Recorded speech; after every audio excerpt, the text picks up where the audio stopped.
I'm Brahms here, coming to you live from Waikanae Beach in New Zealand. Hope you're having a super fantastic, sparkling day. Welcome to Porchlight Letters podcast number 2479. Genealogy, understanding lives. That's what we're talking about today. People are under the misconception that genealogy is simply about collecting names, dates, and dead people. Yes, I said the D word. But it's so much more than that. Genealogy is about understanding the lives behind the records. Yes, we look at the births, the deaths, the marriages, we get those basic facts down, but we're also looking at it's discovering about who people loved, the hardships they faced, the risks that they took, the places they called home, the dreams they carried, the sacrifices they made for future generations.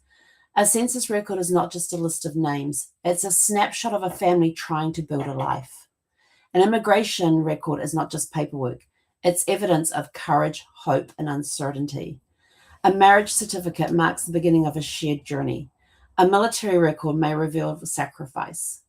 A newspaper article might uncover triumph, tragedy, or resilience.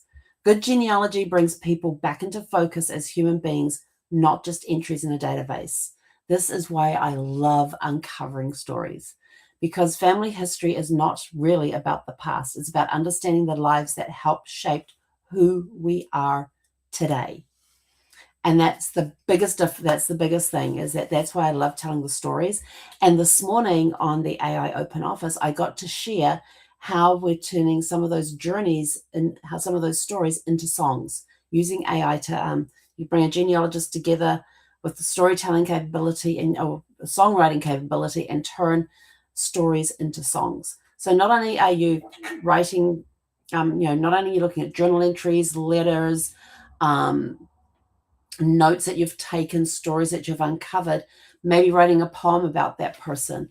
It's taking their life and turning it into a song. And this morning on the AI Open Office, those that were live online got to hear for the very first time the song that's called No Matter What Happens, and it's been released on May 24th. They were the first people to hear it before release date.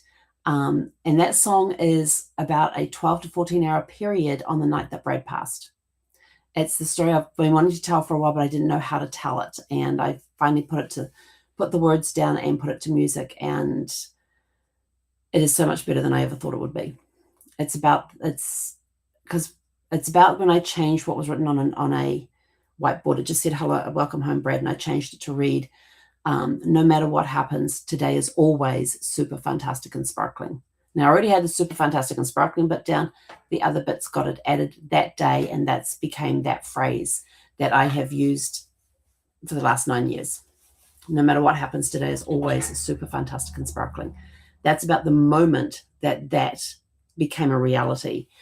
And then it was either 12 to 14 hours. I think it was more like 13 hours later that Brad passed. But I know it was about a 12 to 14 hour period before Brad passed that I wrote that on the whiteboard. And then the song is from when I wrote that on the whiteboard all the way through to when his body was taken away the next morning.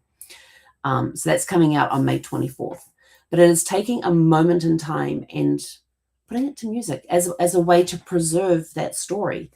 There's other songs that I've written. The Best Me I Can Be is a story about some of the struggles I've been through. On the outside looking in is major struggles that I've been through since Brad passed and then Zeffie passed. About the stress and the overwhelm, how times I feel like I might be in the middle of a crowd of family, but I actually feel like I'm sitting on the outside looking in. There's times I don't feel included, but then that's on me, not on them. Even though people are talking to me and I'm included in conversations and stuff, I still feel like I'm sitting on the outside looking in. But that's my feelings and my perception at the time. It's got nothing to do with the people I'm with. The people I'm with, I absolutely love and adore them and love hearing about what's happening in their lives and things like that and what their dreams are and encouraging them. But on the outside looking in, it's struggling. It's being an introvert in a crowded room. Yeah, that would be a good way to put it. Sorry, I just got something caught in my teeth. Not sure what that was. So you can take those stories, and I've found a new outlet. I've written poems over the years. I've written journal entry. I've done journal entries. I've done blogs. I've done all sorts of things, and in the last couple of years, and it was September 2024 when I wrote my first song, The Best Me I Can Be. I'm telling my story, but that story that can relate to so many people. It's not just my story, it's a lot of people's story. And writing some fun stuff. We got to write a song this morning right there that we did the whole thing with AI this morning. It was really fun. Taking it, saying, here's a concept, let's make it a song. So we did, and it turned out really, really cool. So I went back and changed it a little bit and put that out there. But yeah, just showing a different way of telling the story. So what stories are you investigating in your family? What stories are you wanting to find? Why is it not just looking for the story of your ancestors from when they were born to when they died? What things and adventures did they go along on the way? Did they immigrate from one country to another? There's a story of hope and courage and stepping out and facing the unknown. They really were facing the unknown at those times when they left one country to go to another country. In a way, it still is that way today when you go from one country to another and back to your original country again. Ask me how I know. So, you've got the evidence in there of courage and hope and uncertainty, with immigration records. Find a record and find out what's the story behind that. Who is this person who is behind that record? It's not just a name. It's not just a date. There's a story in there that's captured in that moment in time in that record. But what happened next?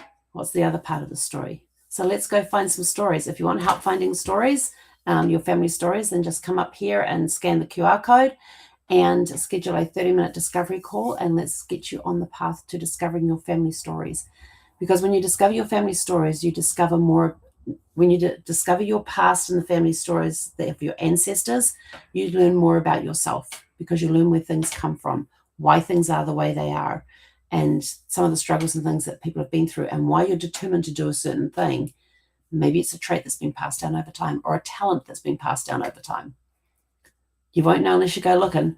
So we're not just all about gathering dates and facts and figures. We're about uncovering the stories. So go out, have a super fantastic sparkling evening, and we'll catch you guys back here tomorrow evening at 6 p.m. Pacific. He konera.